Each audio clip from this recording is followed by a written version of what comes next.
हरे कृष्ण। ग्रंथराज श्रीमद् भागवतम की जय। श्रील प्रभुपाद की जय। श्रीमद् भागवतम कथा रूप चैप्टर 60वां अध्याय तृणावर्त का उद्धार 10वां स्कंद। बचपन से ही श्री कृष्ण एक के बाद एक अद्भुत लीलाएं करते हुए अपनी माता यशोदा तथा अन्य ब्रजवासियों को विस्मित तथा आश्चर्यचकित करते रहे।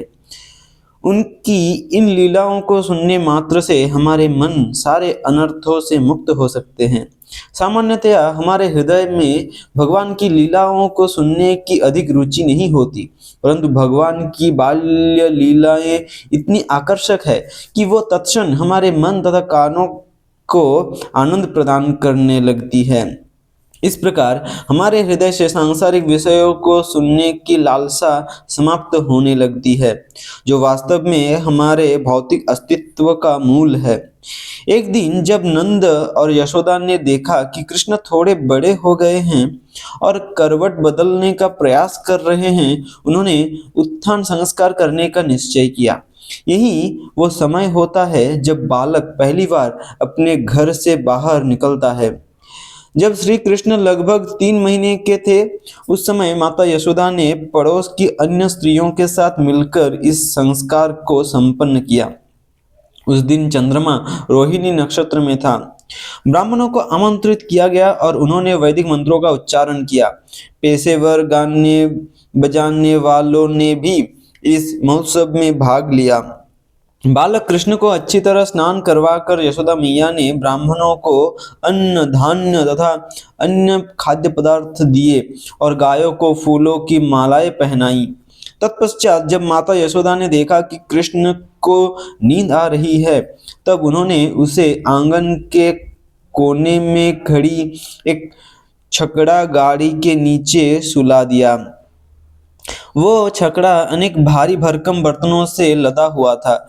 जब तक बालक को गाढ़ी नींद नहीं आ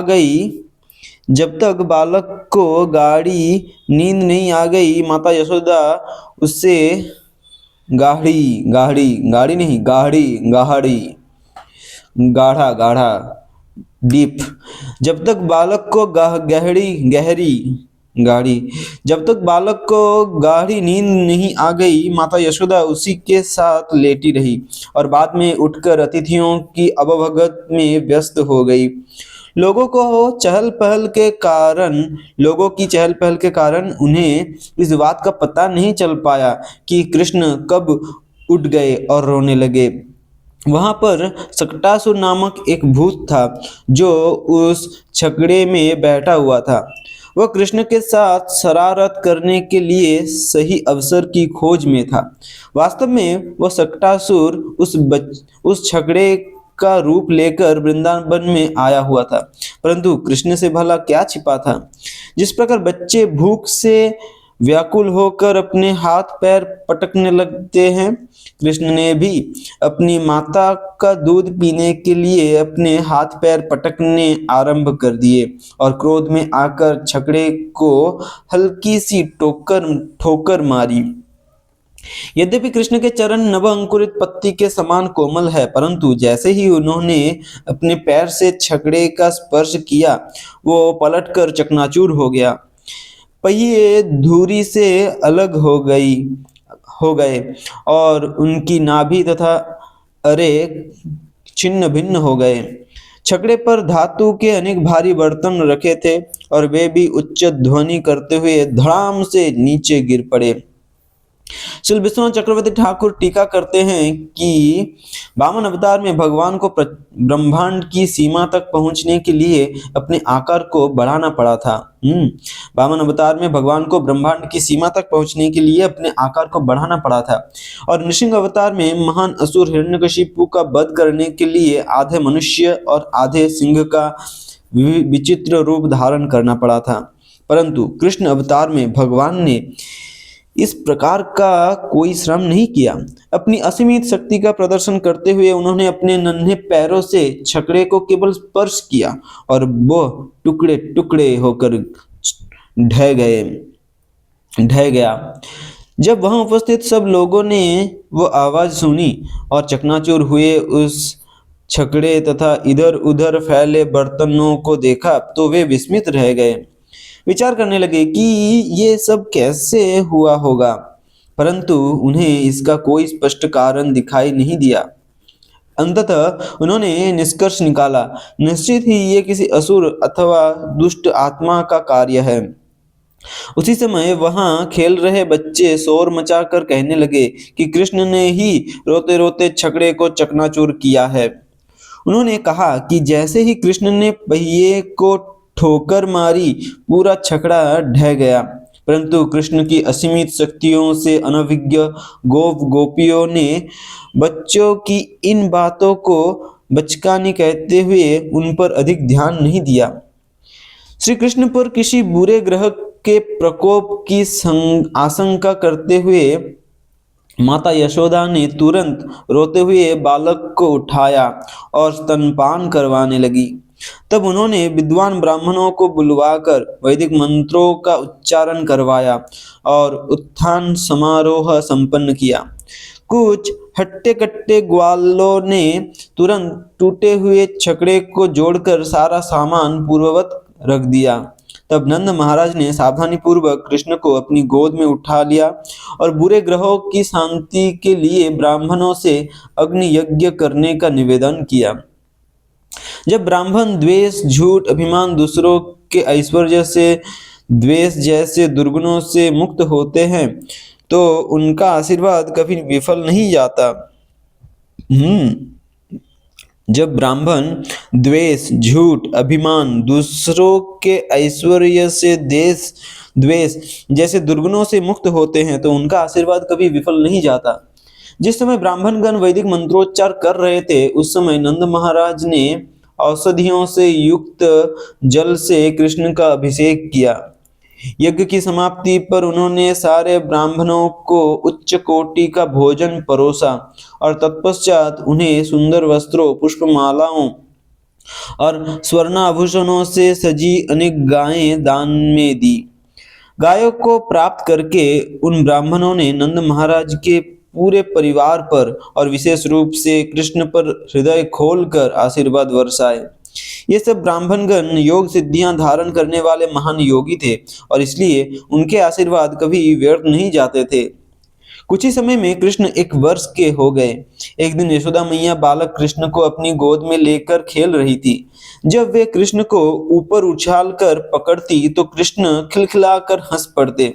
खेलते खेलते अचानक यशोदा मैया ने अनुभव किया कि बालक का वजन बढ़ गया, मानो वो संपूर्ण ब्रह्मांड से भी अधिक भारी हो गया हो।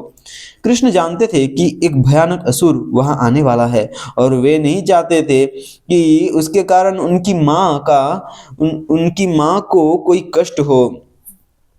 यशोदा आश्चर्यचकित थी, वो ये विचार करके कि कहीं उनके लाडले पर कोई असुर अथवा बुरी बला आक्रमण ना कर दे।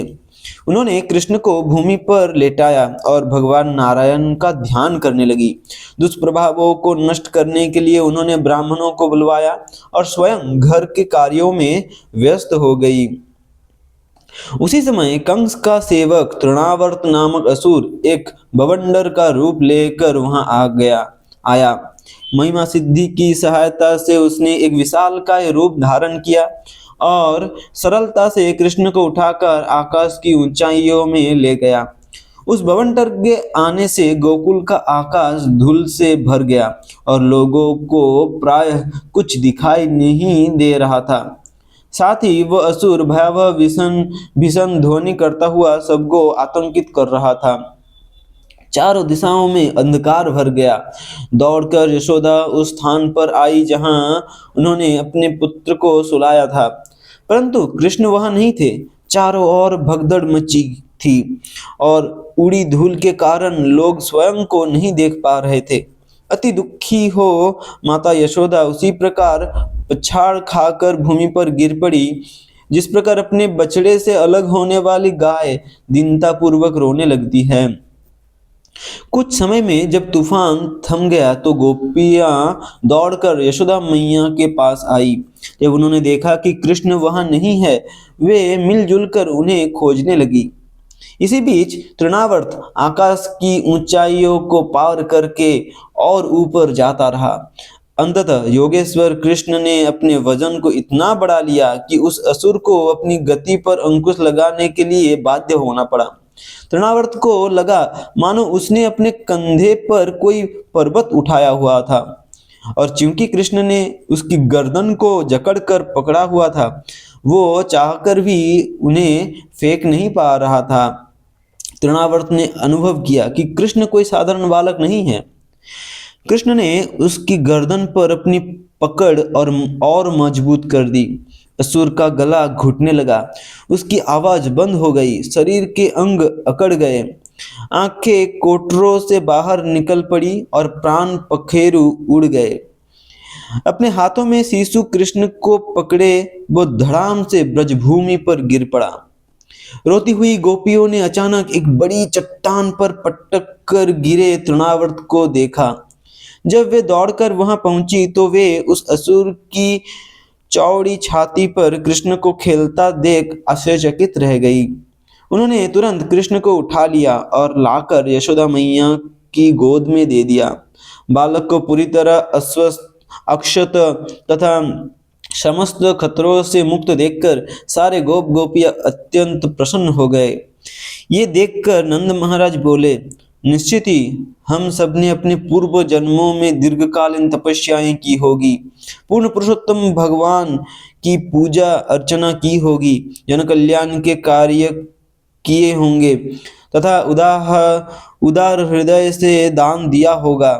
आज उन सब के फलस्वरूप हमारे कृष्ण के प्राण बच पाए हैं। इस सब आश्चर्यजनक घटनाक्रम के बीच नंद महाराज को रह रहकर मथुरा में वसुदेव के साथ हुई भेंट तथा वसुदेव के चेतावनी भरे शब्दों का कारण स्मरण होने लगा।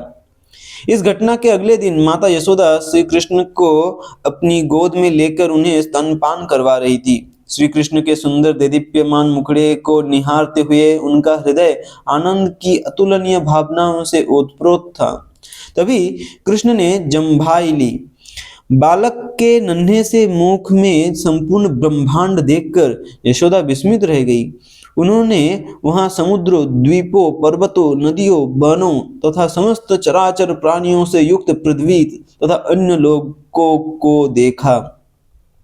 योग माया के प्रभाव से यशोदा मैया कृष्ण को अपना साधारण बालक मानती थी। उन्हें ये दिखाने के लिए कि उनकी गोद में लेटा बालक वास्तव में कौन है, श्री कृष्ण ने उन्हें अपने विराट रूप के दर्शन करवाए। अपने पुत्र के मुख में ब्रह्मांड को देखकर यशोदा की हृदय गति बढ़ गई। वे मन ही मन बुदबुदाने लगी, कितना अद्भुत और आश्चर्यजनक है ये। इस असाधारण दृश्य को देखकर यशोदा विस्मित रह गई, परंतु चूंकि उन्हें कृष्ण के ऐश्वर्य का दर्शन अधिक नहीं भाया, उन्होंने अपनी आंखें मूंद ली। जय ग्रंथराज श्रीमद् भागवतम की जय, श्रील प्रभुपाद की जय, हरि बोल।